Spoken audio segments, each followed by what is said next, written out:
Latest updates ఎప్పటికప్పుడు పొందడానికి big TV WhatsApp channel follow అవ్వండి. లింక్ డిస్క్రిప్షన్ లో ఉంది. సీమంతం చేస్తారు కదా గురుగారు. ఇప్పుడు సంస్కారాలలో గర్భాధానం అయిన తర్వాత రెండవ సంస్కారం పేరు పుంసవనం. ఇవన్నీ తప్పకుండా చేయవలసిన సంస్కారాలని కాదు. ఒకటి తర్వాత రెండోది పుంసవనం చేసుకోవాల్సిన అవసరం లేదు.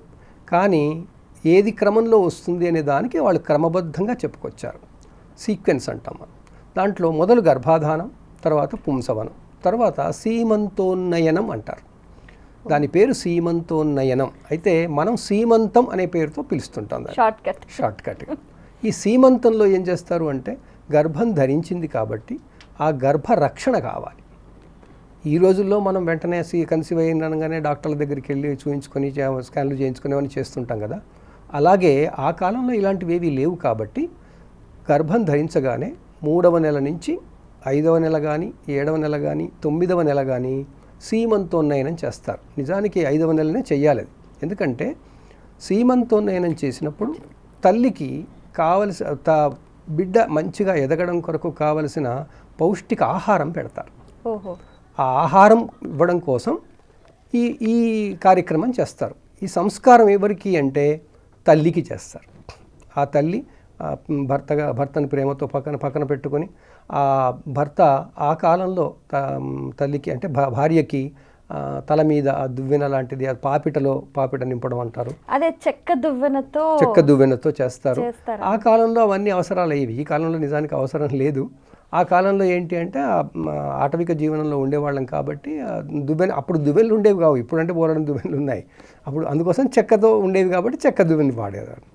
అలా వాడి మాంగ్ భర్నా అని అంటారు. అది దాని మీద కుంకుమ పెట్టి పాపెట్లో కుంకుమ పెట్టిన తర్వాత అందరూ చుట్టుపక్కల ఉన్న ఆడవాళ్ళు వాళ్ళందరూ వచ్చి ఆ అమ్మాయికి మంచి గర్భరక్షణకి, తర్వాత ఆ బాలుడు శిశువుకి పూర్తి ఆరోగ్యం రావడం కొరకు కావలసిన పదార్థాలు అమ్మాయికి ఇస్తారు. అవి తినమంటారు. అలా తిన్నాక అదంతా ఒక మెథాడికల్గా క్రమబద్ధంగా ఆహారాలు ఎలా తీసుకోవాలి. అందరి ఇళ్లలో అన్నీ ఉండొచ్చు, ఉండకపోవచ్చు.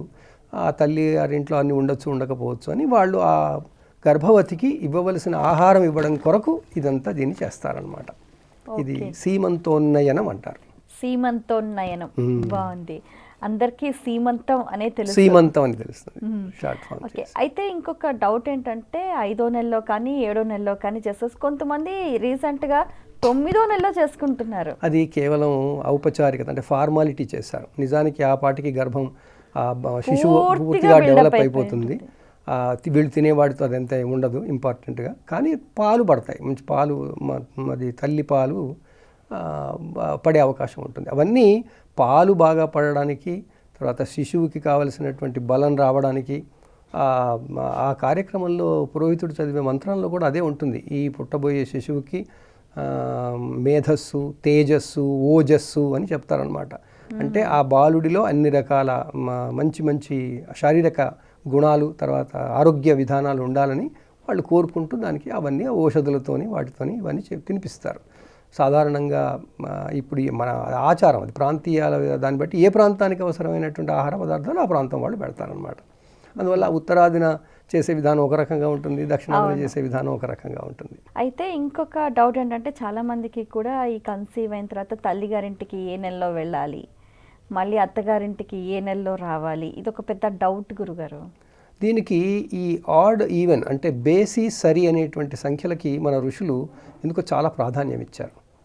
ఇప్పుడు మామూలుగా బేసి సంఖ్యలో కొన్ని చేయాలి అన్నారు, సరి సంఖ్యలో కొన్ని చేయాలి అన్నారు.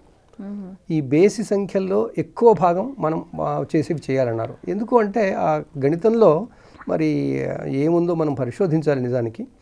ఆ విధంగా కన్సీవ్ అయ్యారు లేదా గర్భం దాల్చారు అని తెలిసిన క్షణాన అప్పటి అది కన్ఫర్మ్ చేసుకోవడానికి 1 నెల పడుతుంది. ఎలాగో అలా 2వ నెల అవుతుంది. 2వ నెల కాగానే మరి సేఫ్టీ కూడా చూసుకోవాలి. అది కన్ఫర్మ్ అయ్యింది కానీ ఎలా ఉంటుందని ఉండాలి. అందువల్ల 3వ నెలలో తీసుకెళ్ళమంటారు. మొదటి నెల తీసుకోమని ఎవరు చెప్పరు. మొదటి నెల కన్ఫర్మేషన్లోనే ఉంటారు. 3వ నెల తీసుకోమంటారు. 3వ నెల కాకపోతే అంటే మరి 3వ నెల అయిపోయిన తర్వాత మళ్ళీ డిస్టర్బెన్స్ చేయకూడదు కదా అని మరొక నెలని ఇక్కడ ఉన్న దగ్గరే ఉంచి 5వ నెల తీసుకోమంటారు. మళ్ళీ 7కి వచ్చేసరికి కొంతమంది 7ని నచ్చక, 7వ సంఖ్య అనేది నచ్చక 7కి తీసుకెళ్లారు. కానీ అక్కడ గర్భంలో ఏదైతే ప్రాసెస్ ఉంటుందో, ప్రక్రియ ఉంటుందో, అది 10 నెలల ప్రక్రియ. ఆ 10 నెలలలో శిశువుకి వివిధ అంగములు డెవలప్ అవుతుంటాయి. ఆ అంగములు డెవలప్ అయ్యేది కూడా మన శాస్త్రాలలో ఉంది.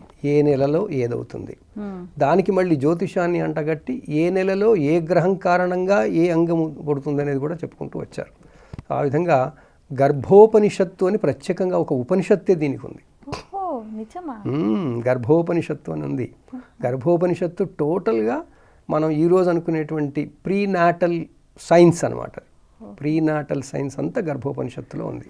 అది అప్పటి కాలానికి తగ్గట్టుగా, ఇప్పటి కాలంలో వైద్యాలు వేరైనాయి కాబట్టి మారుతుంది, కానీ అప్పటి కాలంలో గర్భోపనిషత్తు అనేది దాంట్లో పూర్తిగా గర్భంలో ఏం జరుగుతుంది, గర్భంలో ఏం చేయాలి, గర్భాధానం తర్వాత ఏం చేయాలి, ఇవన్నీ వస్తాయన్నమాట.